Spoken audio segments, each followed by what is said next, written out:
आज इस समय हम आत्मनिरीक्षण के विषय में परिज्ञान करेंगे। आध्यात्मिक क्षेत्र में आत्मनिरीक्षण और निधिध्यासन ये दो बहुत ही महत्वपूर्ण कार्य होते हैं और अनिवार्य भी होते हैं।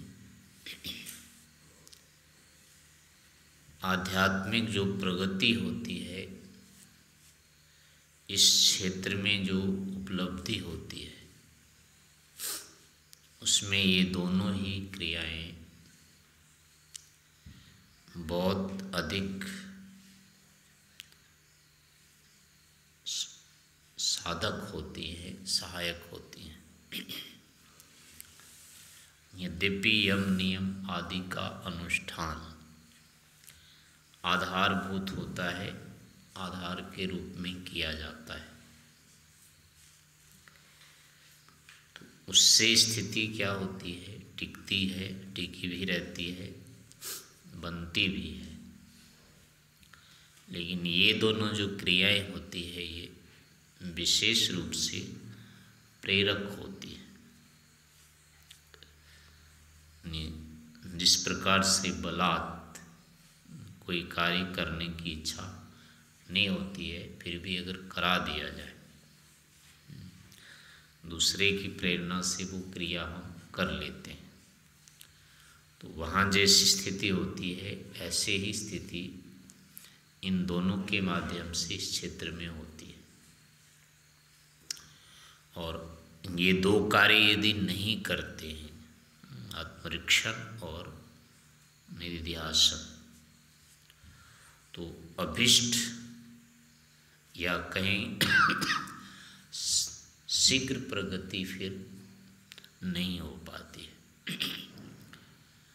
शीघ्रता से उन्नति करने के लिए ये दोनों कार्य आवश्यक होते हैं। एक कार्य में यानी आत्मनिरीक्षण में कितना है, कैसा है, ये देखना होता है।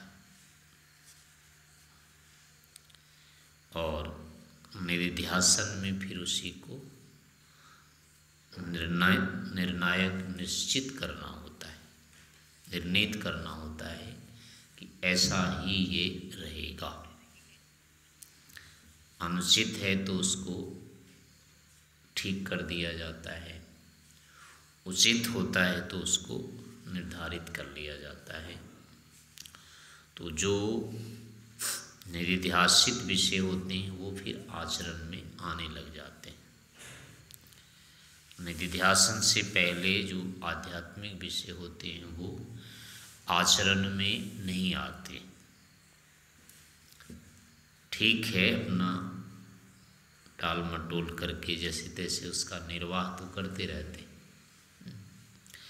लेकिन श्रद्धा से जो उसका आचरण होना चाहिए, बलपूर्वक जो होना चाहिए उसका व्यवहार, वो बिना निश्चय के नहीं होता है, बिना निधिध्यासन के नहीं होता है। इस कारण से निधिध्यासन अनिवार्य होता है, लेकिन उससे पहले आत्मनिरीक्षण होता है। आत्मनिरीक्षण की परिभाषा या उसका लक्षण इस रूप में से भी जान सकते हैं। आत्मना आत्मनो निरीक्षणम, आत्मनिरीक्षणम। स्वयं के द्वारा स्वयं का ही जो निरीक्षण किया जाता है, उसको आत्मनिरीक्षण कहते हैं। अर्थात दूसरे के सामने हम अपने आप को जितने नहीं होते हैं अच्छे, उतने प्रायः अच्छे हम दिखाने का प्रयास करने लगते हैं। और जो कहीं पर ऐसा भी होता है कि जो हमारे लिए दिखता है कि हमारा विशेष कोई सहयोग करेगा, हमारा दायित्व लेने वाला है ये, तो उसके सामने जितनी कमी हमारे अंदर होती है उससे ज़्यादा हम बताने लग जाते हैं। अर्थात दूसरों के सामने हम अपनी स्थिति को यथावत नहीं रख पाते, बढ़ा चढ़ा करके, घटा बढ़ा करके कहेंगे, दूसरों के सामने हम प्रस्तुत करते हैं अपने आप को, लेकिन अपने सामने हम ऐसा नहीं कर पाते। अपने सामने जैसा होता है स्वयं को हम वैसे ही मानते हैं, वैसे ही जानते हैं। हाँ, इसमें ये दोष फिर आ सकता है या आता है यदि हमारा ज्ञान ही ठीक नहीं है, अर्थात हम शास्त्रों को बिना साथ लिए, यानी अपनी ही योग्यता से अपने को आपको अगर देखने लगेंगे तो भूल हो जाएगी। आत्मरीक्षण का अर्थ ये नहीं होता है अपने ही ज्ञान से अपना परीक्षण करने लग जाए। परीक्षण सदैव प्रमाणों से होता है, शास्त्रों से, कसौटी से हर समय तोला जाता है। जैसे बाहर के पदार्थ, सब्जी है, चाहे दूध है, चाहे फल है, चाहे तेल है, कुछ भी होता है, अनाज होता है, भूमि होती है, वस्त्र होते हैं, हर किसी चीज़ को मापने के लिए अलग अलग पैमाने होते हैं। तो उस तोल के द्वारा ही, पैमाने के द्वारा ही उसको मापा जाता है और फिर वो माप में जैसा होता है वैसा स्वीकार करना होता है। तो अपनी तरफ से ऐसा नहीं कहा जाता है कि ये इतना है। हम केवल किसी सब्जी को बता दें ये 1 किलो है, कम है, अधिक है, तो उसका कोई महत्व नहीं होता है। लेकिन जब हम तुला पर रख कर के बाट के साथ हम कहते हैं ये इतना है, तो अब वही प्रमाणिक हो जाता है। तो केवल स्वयं भी हम प्रमाण नहीं होते हैं अपने आप में, लेकिन ये क्रिया करनी स्वयं होती है। पैमाना तो अपने से अलग ही रहेगा, चाहे अपने को तोल रहे हैं, चाहे किसी को भी जान रहे हैं, तोल रहे हैं, पैमाना सदैव अपने से पृथक होता है। हम स्वयं पैमाना नहीं होते, हम केवल मापने वाले होते हैं। तो इस माप को ही हम दूसरों का भी माप कर सकते हैं, अपना भी कर सकते हैं। तो जब अपना माप किया जाता है,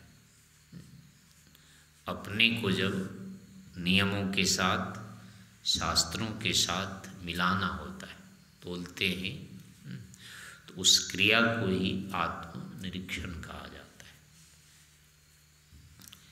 कहने का मतलब है कि जो भी हमारे लिए विधि विधान विहित है, ये कार्य हमारे लिए करने योग्य है और ये कार्य करने योग्य नहीं है। शास्त्रों के द्वारा जो निर्धारित हो जाता है वो अलग अलग क्षेत्रों में अलग अलग प्रकार के होंगे।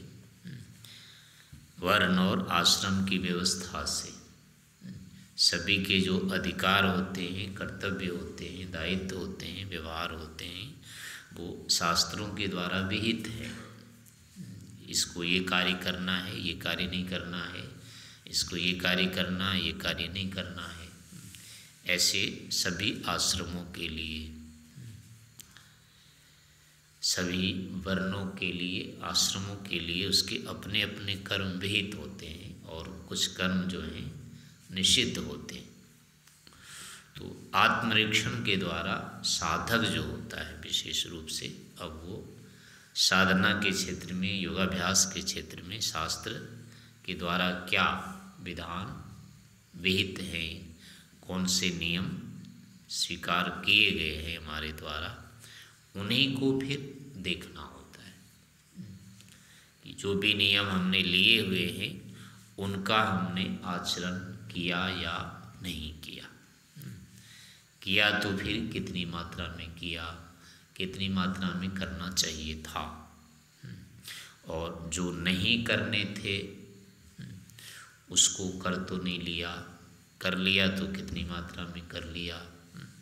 ऐसे दोनों ही प्रकार के कार्यों को दूसरे शब्दों में और कहेंगे तो ऐसे कार्य जिससे केवल हमको सुख ही होना था और सुख ही हुआ, अगर ऐसी स्थिति रही है तो ये उत्तम स्थिति, ठीक, हमने सब कुछ ठीक कर लिया। लेकिन ऐसे कार्य जिससे अपने को भी दुख हुआ या फिर दूसरे को दुख हुआ, तो वो कार्य जो नहीं करने थे वो हमने कर लिया, तो ऐसा अनुचित हो गया। तो ये दोनों ही तरह के कार्य जो विहित होते हैं और अविहित होते हैं, जो सुखद होते हैं और दुखद होते हैं, जो ज्ञानपूर्वक होते हैं, जो अज्ञानपूर्वक होते हैं, इन दोनों प्रकार के कार्यों को मैंने किस रूप में संपादित किया या नहीं किया, इसको अपने आप में देखना, इसको ही आत्मनिरीक्षण कहा जाता है। प्रातःकाल की दिनचर्या उठने से लेकर के सायंकाल की जो दिनचर्या है, समान रूप से जैसे वेद है अपनी दिनचर्या, तो उसको एक एक करके देखना कि हमने इसमें कितने का पालन किया और कितने का पालन नहीं किया। तो यहाँ जो केवल देखना मात्र है वही आत्मनिरीक्षण हो जाता है। तो ऐसे जैसे जैसे कार्य बढ़ते जाएंगे, संबंध बढ़ते जाएंगे, उन सभी को देखना, विचार करना, दिन भर के जो भी कर्तव्य हमने किए हैं पूरे, अब अलग अलग क्षेत्र में अलग अलग तरह के होंगे, तो सभी के लिए सामान्य रूप से यही है कि कितना किया, क्या किया, कितना नहीं किया, कितना करना था आदि, इनको मन में जो एक प्रकार से स्मरण करना है, ये कह सकते। तो ऐसा स्मरण करना ही फिर ये आत्मनिरीक्षण होता है। जब हम इस प्रकार के से आत्मनिरीक्षण करते रहते हैं तो प्रायः अपनी त्रुटियों का भी बोध होता रहता है। ये कार्य हमने कर दिए, ये करने योग्य नहीं थे, और ये हमारे लिए आवश्यक था, ये रह गया। तो एक बार जब हम उसको दोहरा लेते हैं उस कार्य को, तो फिर क्या होता है, अब वो हमारे मस्तिष्क में यानी मन में फिर वो बैठ जाता है, उनके संस्कार फिर बन जाते हैं। तो अब उन्हीं संस्कारों के आधार पर फिर हमारे आगे क्या होती है, स्वतः प्रवृत्ति हो जाती है। ये जो कार्य बचा हुआ था वो अब करना है। प्रायः कई कार्य ऐसे होते हैं जो एक बार में किसी ने बता दिया, वो याद नहीं रहता है, या अपने को ही कोई नया काम करना होता है तो वो याद नहीं रहता एक बार में। एक बार संकल्प ले लिया वो भूल जाते हैं फिर, लेकिन 2 बार 3 बार उस संकल्प को नहीं तोड़ा है, उस कार्य को करना है, ये मानते रहेंगे, तो आज नहीं तो कल, कल नहीं परसों फिर उसकी स्मृति आ जाती है, याद हो जाता है, और फिर दूसरे तीसरे दिन के बाद अब उसको नहीं भूलते। मान लो प्रातःकाल उठ करके आँख धोना है, छींटे लगाने हैं, एक सामान्य सी बात है, तो अब अभी तो निश्चय कर लिया कि प्रातःकाल उठ के हम भी ऐसा करेंगे, लेकिन हो सकता है कल याद नहीं रहेगा, ये भूल जाएंगे। तो अब फिर दिन भर के बाद यानी रात को फिर बैठ करके अगर विचार करते हैं, कल हमने ये निश्चय किया था पर आज तो हम भूल गए, तो अब कल फिर प्रातःकाल, हो सकता है पहली बार में तो भूल जाएंगे, लेकिन थोड़ी देर के बाद फिर याद आ जाएगा। समय पर तो नहीं आएगा याद, लेकिन कालांतर में थोड़ी देर होने के बाद वो चीज़ याद आ जाएगी, अगर रात को उसको एक बार याद किया है तो, और नहीं किया है उसको, आज रात संकल्प किया, कल प्रातःकाल उस कार्य को नहीं किया, फिर रात में भी उसको याद नहीं किया ये मुझे सुबह करना था लेकिन नहीं किया, तो अगले दिन हो सकता है उसकी पूरी विस्मृति हो जाएगी, बिल्कुल नहीं याद आएगा।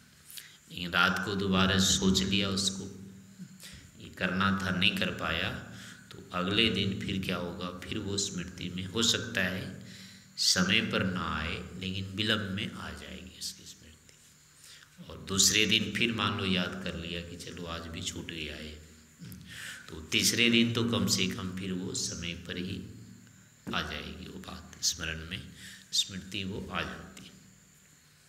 तो ऐसे जैसे अन्य कार्यों में, बाह्य लौकिक कार्यों में होता रहता है, तो ऐसे ही आध्यात्मिक कार्यों में प्रायः ऐसा होता है। यहाँ के कार्य हम प्रायः बोलते रहते हैं, जो यम नियम आदि का आचरण करना होता है, अहिंसा है, सत्य है, स्वाध्याय है, जो भी है, दूसरों के साथ किस प्रकार से लेन देन आदि सूक्ष्म जो कार्य होते हैं यम नियम का पालन, वो प्रायः हम भूलते रहते हैं, उसकी स्मृति हमको नहीं रहती। लेकिन चाहे रात में या 24 घंटे में कभी भी एक नियत काल पर अगर उसकी फिर से हम आवृत्ति कर लेते, तो अब वो फिर हमारे सामने पुनः वो जग जाता है, उसकी स्मृति आ जाती है, उसका ध्यान आ जाता है, हाँ ये करने योग्य है। तो ऐसे आत्मनिरीक्षण करने से ये लाभ होते रहते हैं। और ऐसा यदि हम नहीं करते हैं, आत्मनिरीक्षण अगर हम नहीं करते हैं, तो ये छोटी छोटी बातें जो भी होती है वो हमारे स्मृति पटल पर बैठती नहीं, यानी उन कार्यों को करने के जो संस्कार विशेष बनने चाहिए वो नहीं बनते, लेकिन ये कार्य हम करते हैं तो उसके संस्कार बनते रहते हैं। दूसरी बात जो होती है कि स्वयं अगर अपना आत्मनिरीक्षण करते हैं तो जो भी अपने से दोष यदि हो जाता है तो उसको स्वीकार करने में बाधा नहीं आती, लेकिन उसी दोष को अगर दूसरा हमको बताता है तो प्रायः स्वीकार नहीं होता है। कारण उसमें यही होता है कि जो कोई दोष यदि है हमसे हुआ है और दूसरा व्यक्ति उसको बता रहा है, तो अब हम उसको स्वीकार करते हैं तो उससे स्वाभाविक रूप से हमारा दबना हो जाता है। कोई भी वास्तविक जो दोष है, सच्चा दोष, कमी है या दोष है, अगर उसको कोई व्यक्ति हमें स्मरण दिला देता है तो निश्चय से उसके सामने हमको दबना ही पड़ता है, उसके सामने सिर नहीं उठा सकते। भले हम खंडन करते रहें, उसका निषेध करते रहें, लेकिन अंदर से उसके सामने हमको दबना पड़ता है। इसीलिए प्रायः क्या होता है, कोई भी व्यक्ति किसी को दबाना चाहता है, उसको पीछे धकेलना चाहता है, तो उसके दोषों को ही आगे रखता है, उसके दोषों का वर्णन करता है। तो किसी को भी पीछे धकेलने के लिए, दबाने के लिए प्रायः व्यक्ति यही करता है, उसके दोष को पहले उजागर करता है। तो अगर वो दोष वास्तविक होते हैं तो व्यक्ति दब जाता है, उससे नहीं होते हैं तो फिर उसको इतना अंतर नहीं पड़ता है। अगर उसका प्रतिकार नहीं कर सकता है, उसका उत्तर वो नहीं दे सकता है, दोष नहीं है उसके, लेकिन उत्तर भी नहीं दे पाएगा तो भी दब जाएगा वो व्यक्ति। लेकिन ठीक समाधान अगर वो कर लेता है सामने वाले के, तो फिर उसका दबना नहीं होता है। इसके विपरीत भी हो जाता है प्रायः, दोष मन में तो लगता रहता है कि हुआ है, लेकिन उसके सामने उसको फिर भी समाधान उसका कर देते हैं, उसकी बातों का खंडन कर देते हैं। तो उससे भी थोड़ी देर में लगने लग जाता है कि मैंने शायद ये दोष नहीं किया है, उस दोष करने का फिर उतना दबाव नहीं पड़ता है अपने ऊपर। तो इसी कारण से चाहे कोई भी गुण होते हैं, चाहे दोष होते हैं, वो दूसरों के सामने या दूसरे के द्वारा रखे जाने पर उतने प्रभावशाली नहीं होते। वो विशुद्ध रूप में नहीं होते हैं, लेकिन अपने सामने जब हम करेंगे तो उसका जो भी यथार्थ रूप है वो सामने आता है। अपने दोष, कुछ कोई भी गलती हो जाती है अपने से, कोई भी भूल हो जाती है अपने से, तो अब हम क्या करते हैं, उसको ज्यों का त्यों मान लेते हैं। दूसरा उसी भूल को बताए तो हम नहीं मानते हैं, लेकिन स्वयं अपनी दृष्टि में हम उसको मना नहीं कर पाते हैं, खंडन नहीं कर पाते। तो इसी कारण से जो होता है कि आध्यात्मिक क्षेत्र में भी दूसरा व्यक्ति हमारे दोष को बताए, दूसरा हमें इसका संकेत किए, ये बात गौण रखी जाती है, इसकी इतनी महत्ता नहीं होती है यहाँ पर। यहाँ स्वयं ही इसको निर्णय करना होता है। मेरे अंदर दोष हैं या मेरे अंदर गुण है, इस विषय में अधिकतम प्रामाणिकता अपनी ही होती है यहाँ पर। हाँ, उसका निर्धारण शास्त्र के आधार पर होगा, इतना तो है। हम अपनी ओर से किसी चीज़ को नहीं कह सकते हैं कि ये ठीक है या ये ठीक नहीं है।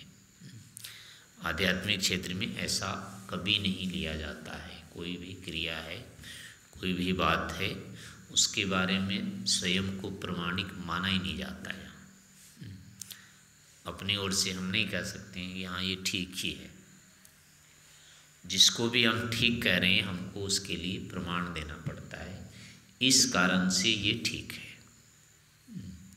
तो ऐसा ही फिर अपने लिए भी लागू हो जाता है कि मैंने ठीक किया है या ठीक नहीं किया है, इसका निर्धारण हम स्वयं नहीं कर पाते हैं, लेकिन शास्त्रों के आधार पर फिर हो जाता है।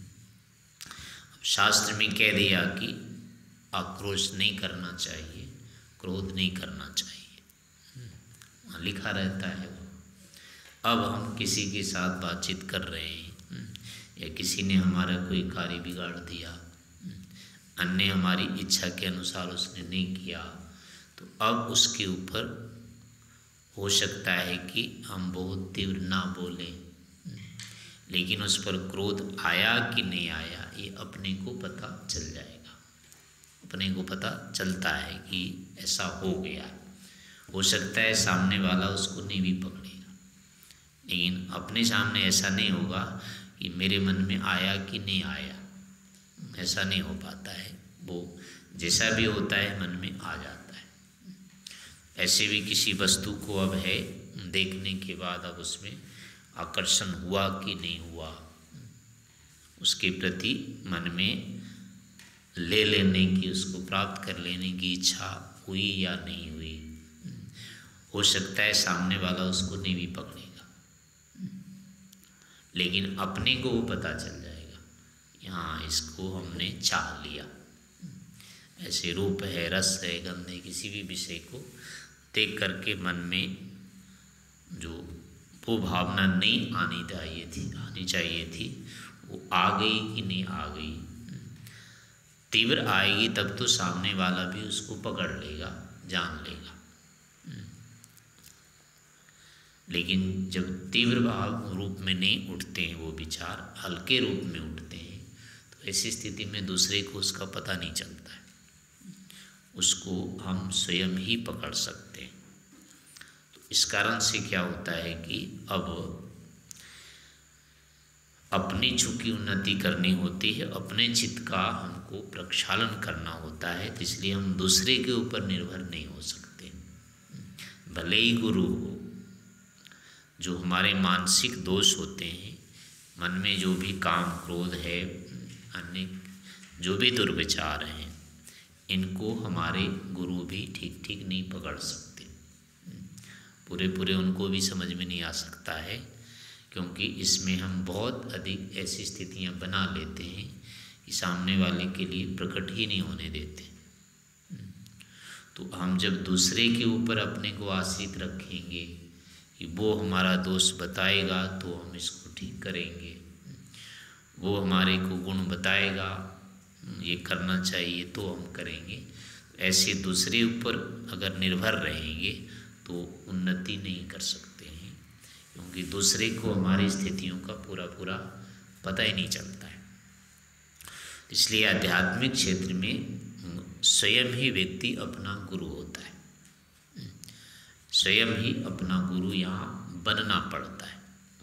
यानी जो दोष हमें नहीं करने चाहिए, इसके लक्षण या पहचान स्वयं को ही करना होता है। और जान लेने के बाद अब हम उपाय तो पूछ सकते हैं दूसरे से।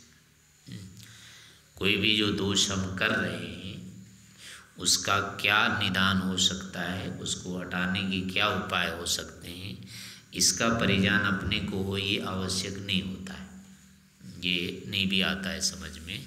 लेकिन ये दोष हुआ है ये समझ में जरूर आएगा, ये ठीक नहीं हुआ है इतना लग जाता है। लेकिन जो ठीक नहीं हुआ है वो ठीक करें कैसे, ये आवश्यक नहीं होता है कि अपने को सूझ जाए उसका उपाय। तो उसके लिए तो गुरु होते हैं। जो चीज़ अपने को पकड़ में आ गया कि ये मेरे अंदर दोष है, न्यूनता है, अब हम कैसे इसका सुधार करें ये तो पूछा जा सकता है। इसका निदान जो गुरु होता है वो बता सकता है। लेकिन ये दोष हम में हुए कि नहीं हुए ये जरूरी नहीं हो, वो गुरु नहीं बता पाएगा, नहीं भी बता सकता है उसको। तो इस कारण से दोषों को जो जानना होता है, उसको जो पकड़ना होता है, वो आत्मनिरीक्षण से ही संभव होता है। और योगाभ्यास के अंतर्गत और कोई काम ही नहीं है। मुख्य कर्म ही यही है कि अपने अंदर जो भी दोष हैं उनको अधिक से अधिक पकड़ना चाहिए। जितने अधिक दोष हम जितने शीघ्रता से पकड़ सकते हैं, अपना कल्याण उतना जल्दी कर लेंगे। प्रायः ऐसा होता है कि दोष होते हुए भी वो दोष के रूप में समझ में नहीं आते, पकड़ में नहीं आते, पता ही नहीं चलता है कि ये दोष है। काम है, क्रोध है, जो कुछ भी है, बाहरी रूप से तो लगेगा कि ये ठीक नहीं है, लेकिन स्वयं जब अपने आप को देखने लगते हैं तो मेरे अंदर ये दोष हैं ये नहीं आता है, पकड़ में समझ में नहीं आता है।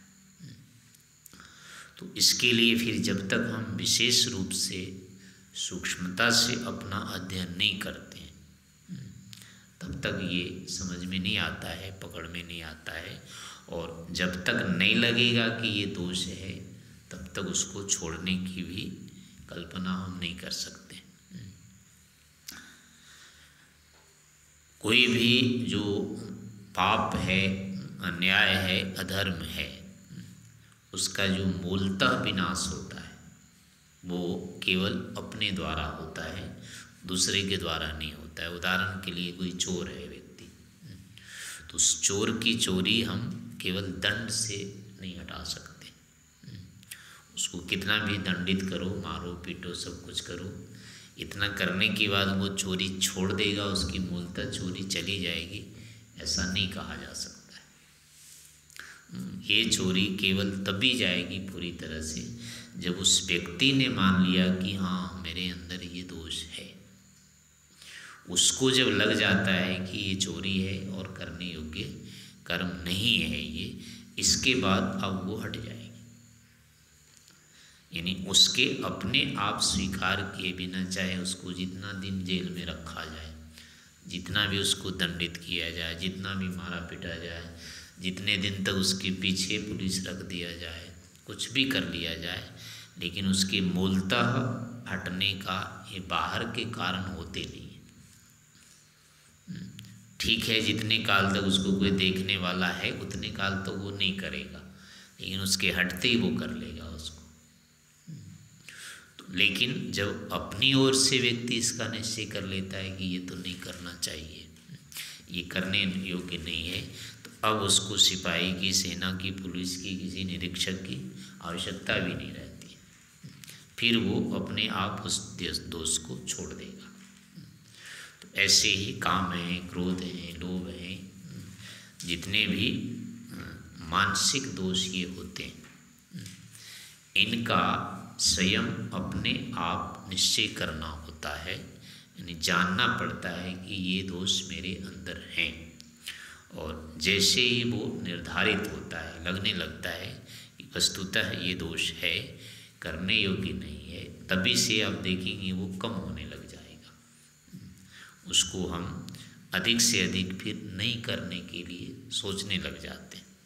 लेकिन जो दोष अभी पकड़ में नहीं आए हैं कि हम ऐसा करते हैं, किसी रूप को देख करके हम आकर्षित हो जाते हैं, अगर ये ज्ञान नहीं हुआ, निश्चय नहीं हुआ, तो रूप देखते रहेंगे, कोई अंतर नहीं आएगा उसको, ये दोष जाएंगे 50 साल में भी नहीं जाते।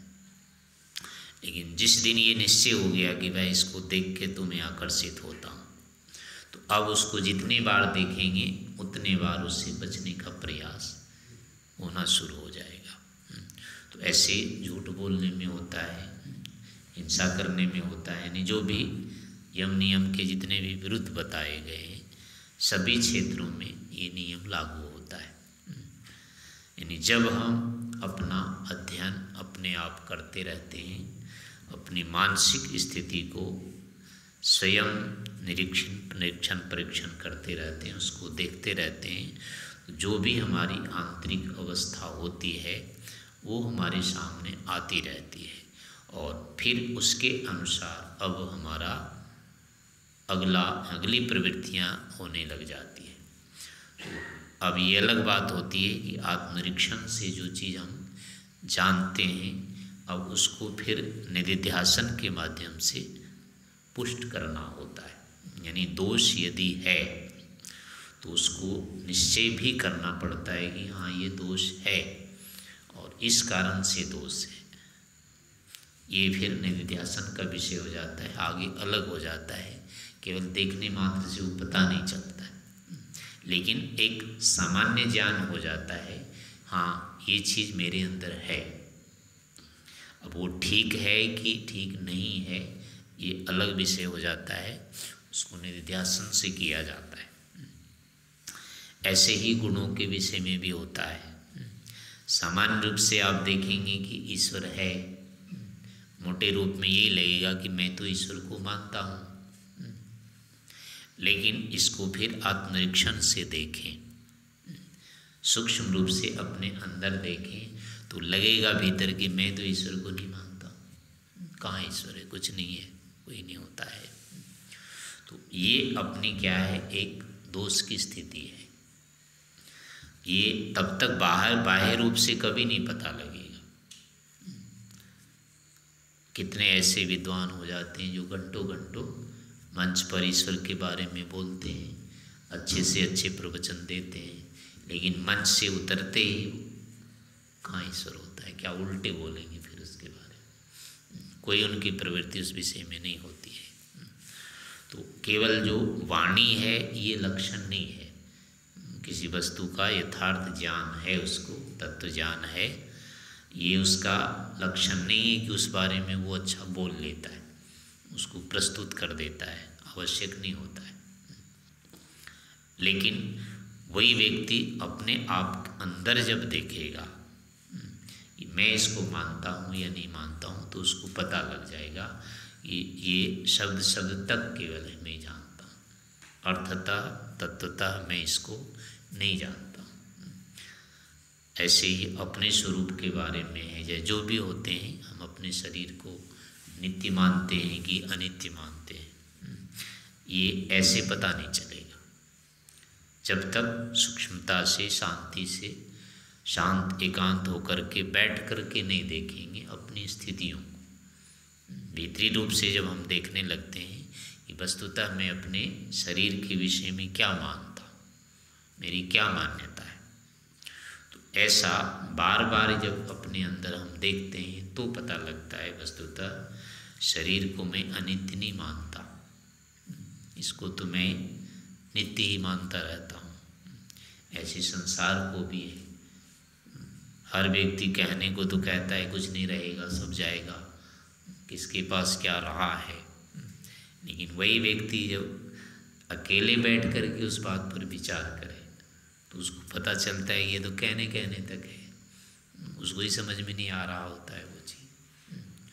तो ऐसे ही सभी क्षेत्रों में होते हैं, ज्ञान विज्ञान हम जो भी शास्त्रों में पढ़ते रहते हैं, अगर हम उसको केवल बाहर बाहर ही रखेंगे, सुनने सुनाने तक ही रखेंगे, उतने रूप में हम उसको मानते हैं, तो निश्चय से कोई ज्ञान उस विषय में नहीं होगा।